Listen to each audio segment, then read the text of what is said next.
Ronald Reagan, the 40th President of the United States, was born on February 6, 1911 in Illinois, the same state Abraham Lincoln hailed from.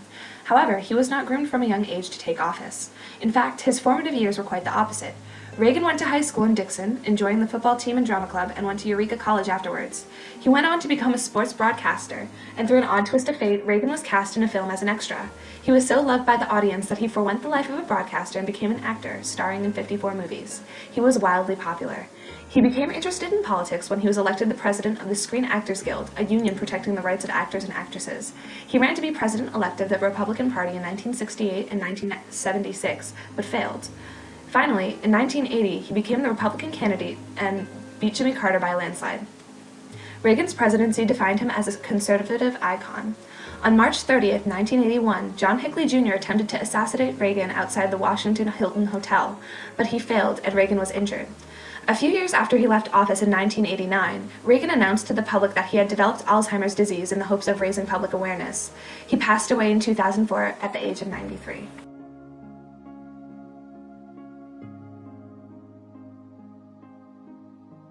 During the first 2 years of his presidency, the country endured the worst economic downturn since the Great Depression.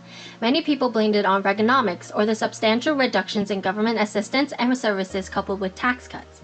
Reagan believed that the less involved the government was in business and individual affairs, the more prosperous the nation as a whole would become. Nevertheless, economic conditions improved midway through his first term. In 1984, Congress passed the President's Comprehensive Crime Control Act, which kept dangerous people behind bars, restricted the use of the insanity defense, reviewed federal sentencing guidelines, and toughened penalties for drug dealers and others.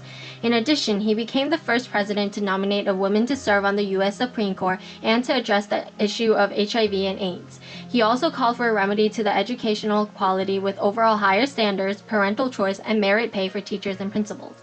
Starting in late 1982, the nation enjoyed the longest economic peacetime expansion since World War II. By the time Reagan left office, he lowered inflation from 10.4% to 4.2% and unemployment from 7% to 4.2% by creating 118 million new jobs. Ronald Reagan based his foreign policy off the results of World War II. Reagan strongly advocated for the construction of the Strategic Defense Initiative, which basically would shield the U.S. from nuclear missiles. Reagan was also anti-communist, and the Reagan Doctrine justified intervening in other nations in the name of containment.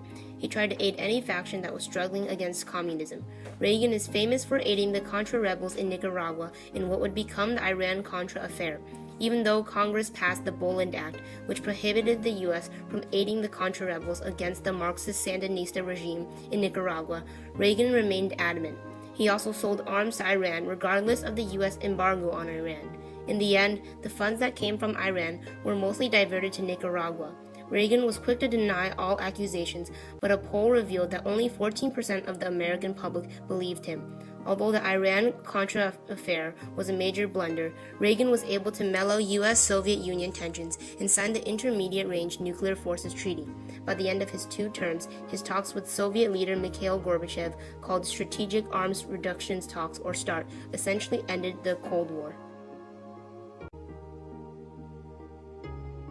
By the end of Reagan's term, it was clear that one of his biggest accomplishments was restoring confidence and peace in the American people during a time of nationwide turmoil.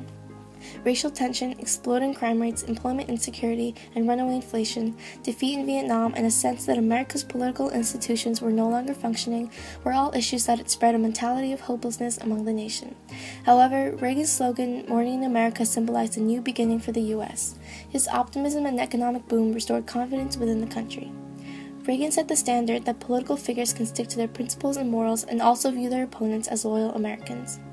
During and after his term, Reagan had many admirers who called themselves Reaganites. They followed his views on foreign and defense policy and remained committed to the development of a missile defense system similar to Reagan's Strategic Defense Initiative.